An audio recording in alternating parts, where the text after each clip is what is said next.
கிறிஸ்துவுக்குள் அன்பான தேவனுடைய பிள்ளைகளே, இயேசு கிறிஸ்துவின் நாமத்தினாலே உங்களுக்கு என் அன்பின் நல்வாழ்த்துக்களை இந்த நாளிலே நான் தெரிவித்துக் கொள்கிறேன். கர்த்தருடைய தயவுக்காக நம்ம நன்றி சொல்லி இந்த நாளிலே நாம் வேதத்தை தியானிப்பதற்கு முன்பாக நம்முடைய ஆண்டவருக்கு ஒரு துதியோடு கூடிய ஒரு ஸ்தோத்திர பாடலை பாடி நாம் எல்லாரும் சேர்ந்து ஆண்டவரை மகிமைப்படுத்துவோம்.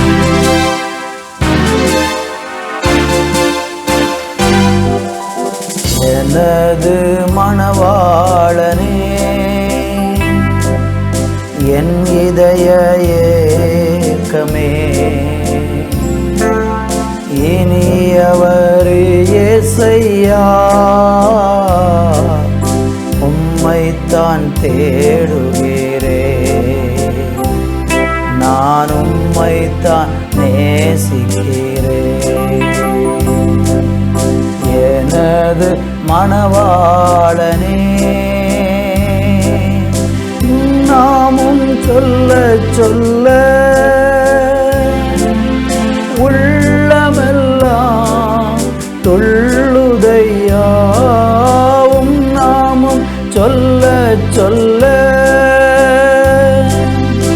உள்ளமெல்லாம் துள்ளுதையா, அன்பை பாட பாட, அன்பை பாட பாட,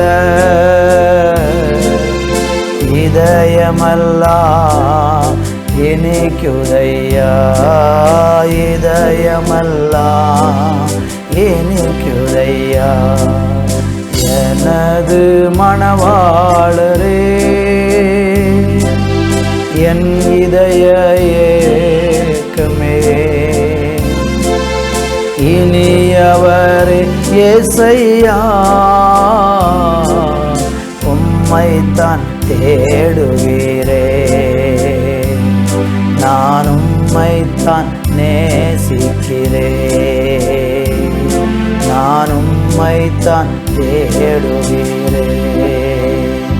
ஆண்டவரே, உங்களுடைய நல்ல அன்புக்காக உள்ளத்தின் ஆழத்திலிருந்து நாங்கள் நன்றி சொல்லுகிறோப்பா. எங்கள் மேலே வச்சிருக்கிற உங்களுடைய கருணை, எங்கள் மேலே வச்சிருக்கிற உங்களுடைய மகா பெரிய இரக்கத்துக்காக நாங்கள் நன்றி சொல்லுகிறோம். இந்த பூவுலகத்தில் உம்மை தவிர எங்களுக்கு யாருண்டு? பரலோகத்தில் உம்மை தவிர வேற ஒரு விருப்பம் எங்களுக்கு இல்லை என்று வேதம் சொல்லுகிறேன். ஆண்டவரே, நாங்கள் பூமியில் வாழ்ந்தாலும் பரலோகம் சென்றாலும் நீங்கள் தான் ஆண்டவரே எங்களுடைய துணையாக தஞ்சமாக இருக்கிற நல்ல தயவுக்காய் நன்றி. யாரெல்லாம் இப்பொழுது எனக்கு யாருமே சகாயம் இல்லையே என்று ஏங்கிக் கொண்டிருக்கிறாங்களோ அவங்களுக்கு நீங்கள் துணையாயிருந்து நடத்த வேண்டும் என்று ஜெபிக்கிறேன்.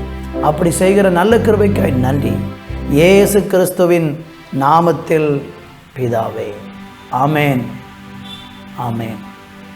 அன்பு தேவ பிள்ளைகளே, வாசிக்கும்படியாக சங்கீதம் 73 அதனுடைய 25வது வசனத்தை வாசிக்கிறேன். பரலோகத்தில் உம்மை அல்லாமல் எனக்கு யாருண்டு? பூலோகத்தில் உம்மை தவிர எனக்கு வேற விருப்பம் இல்லை. அன்பு தேவனுடைய பிள்ளைகளே, இந்த வாசித்து கேட்ட வேத வசனத்திலே ஒரு மனுஷனுடைய வாழ்க்கையிலே இந்த பூமியிலே வாழும்போதும் அல்லது மரித்த பிறகு நித்தியத்திற்கு செல்லும் போதும் அவனுக்கு யார் அடைக்கலமாக அல்லது கடைசி வரைக்கும் கூட வருகிறவராக யார் இருப்பார் என்பதை மிக தெளிவாக சொல்லக்கூடிய ஒரு வேத வசனம். இந்த வசனத்தில் இந்த சங்கீதக்காரன் 73 சங்கீதத்தில் நீங்கள் படித்து பார்த்தீங்கன்னா, துன்மார்க்கன் செழித்து இருக்கிறதை கண்டு ஒரு தேவனை நம்புகிற ஒரு பிள்ளை, ஐயோ என் வாழ்க்கையில் எவ்வளவு பாடுகள், எனக்கு இவ்வளவு துன்பங்கள், துன்மார்க்கர்களெல்லாம் இந்த பூ உலகத்தில் நல்ல சுகமாக தங்கி இருக்கிறாங்களே என்று சொல்லி அவன் மேலே கொண்ட பொறாமையினாலே இருதயத்துக்குள்ளிருந்து ஏற்பட்ட ஒரு குமுறலாக இந்த சங்கீதத்தை வெளிப்படுத்துகிறார். அதில் 3வது வசனம் சொல்லுகிறது, துன்மார்க்கரின் வாழ்வை நான் காண்கையில் வீம்புகாரராகி அவர்கள் மேல் பொறாமை கொண்டேன் என்று நம்ம பார்க்கிறோம். அன்பு தேவனுடைய பிள்ளைகளே, இந்த உலக மக்களை தேவனை அறியாமல் வாழக்கூடிய துன்மார்க்கமாக அசுத்தமாக வாழ்ந்து கொண்டிருக்கிற மக்களை பார்க்கும்போது நமக்கு தோணும், ஐயோ இவங்க வாழ்க்கை எவ்வளவு நல்லா இருக்குது, அவங்க வாழ்வை பார்க்கும்போது அவங்க மேலே நமக்கே ஒரு பொறாமை வரும். அவன் ஏமாற்றுகிறான், பொய் சொல்கிறான், மற்றவர்களுடைய பொருட்களை அபகரித்து கொள்ளுகிறான், துன்மார்க்கமான வழிகளிலெல்லாம் நடக்கிறான், ஆனால் அவனுடைய வாழ்க்கை ரொம்ப நல்லா இருக்கிறது போலையும் நானும் ஒவ்வொரு நாளும் அப்படியே கஷ்டப்பட்டு கொண்டிருக்கிறேன், துன்பப்பட்டு கொண்டிருக்கிறேன்னு சொல்லி நம்முடைய உள்ளத்துக்குள்ளே சில நேரம் இப்படிப்பட்ட எண்ணங்கள் நமக்கு தோன்றலாம்.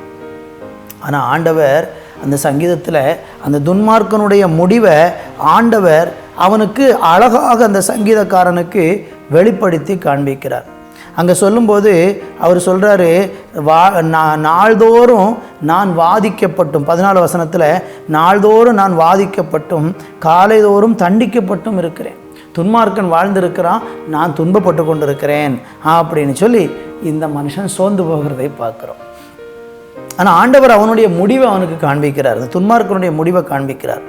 அங்கே வேதம் சொல்லுகிறது 16வது வசனத்தில், இதை அறியும்படிக்கு யோசித்து பார்த்தேன், நான் தேவனுடைய பரிசுத்த ஸ்தலத்துக்குள் பிரவேசித்து அவர்கள் முடிவை கவனித்து உணரும் அளவும் அது என் பார்வைக்கு விசனமாக இருந்தது.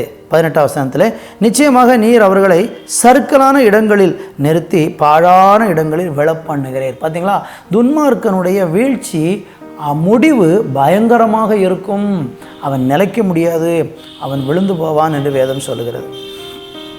ஒருவேளை உங்கள் கண்களுக்கு முன்னால் தெரியாட்டாலும் அவனுடைய வாழ்க்கை நித்தியம் பயங்கரமாக இருக்கும்.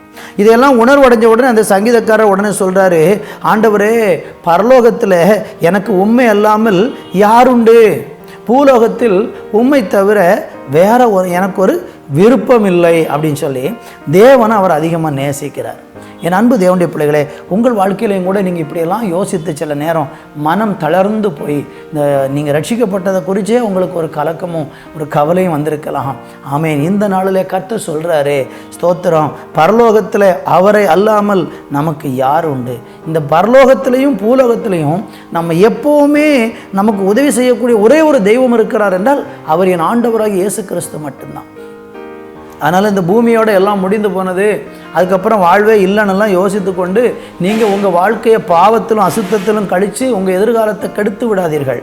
நீங்கள் இந்த பூமியில் வாழுகிறது போல ஒரு நித்தியமாக பரலோகத்தில் வாழ வேண்டிய ஒரு வாழ்க்கை இருக்கிறது. ஒருவேளை நம்ம ஆண்டவரை ஏற்றுக்கொள்ளாமல், கிறிஸ்துவை விசுவாசிக்காமல், இயேசு கிறிஸ்துவனுடைய இரத்தத்தினாலே கழுகப்பட்டு பாவ மன்னிப்பை பெறாமல் நாம் மரித்து போவோம் என்று சொன்னால் அங்கே பரலோகம் என்கிற அந்த இடத்துக்கு பதிலாக நரகம் என்கிற கொடுமையான இடத்துல போய் வேதனை அனுபவிக்க வேண்டிய ஒரு சூழல் ஏற்படும். ஆதலால் இந்த நாட்களிலே நானும் நீங்களும் மனம் திரும்பி ஆண்டவரை ஏற்றுக்கொண்டு பரலோகத்திலையும் பூலோகத்திலும் தேவனை மாத்திரம் மையமாய் கொண்டு வாழக்கூடிய ஒரு நித்திய வாழ்வுக்கு நம்ம வாழ்க்கையை ஒப்பு கொடுத்து பாருங்கள். அவர் உங்களுடைய வாழ்க்கையில் பெரிய காரியங்களை செஞ்சு உங்களை ஆசீர்வதித்து மேன்மைப்படுத்துவார். அதனால் இந்த பூமியில் வாழும்போது சோர்ந்து போகாதீங்க.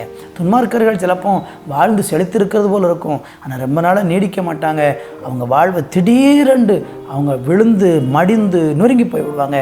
நானும் நீங்களும் என்றென்றைக்கும் எழுந்து நிமிர்ந்து நிற்கும்படிக்கு கர்த்தர் உதவி செய்வார். உங்கள் உத்தமத்தை விட்டு விடாதீர்கள், பரிசுத்தத்தை விட்டு விடாதீர்கள், சாட்சி வாழ்க்கையை விட்டு விடாதீர்கள். கர்த்தர் நம்மை ஆசீர்வதிப்பார். நல்ல பிதாவே, இந்த வேலைக்காக நன்றி. என் தேவனாகிய கர்த்தாவே, இந்த உலகத்தாரை பார்த்து நாங்கள் இடறி போகாமல் தேவன் மேல் முழுமையான நம்பிக்கை கொண்டு வாழ கிருபை செய்யும். இயேசுவின் நாமத்தில் பிதாவே, ஆமேன், ஆமேன்.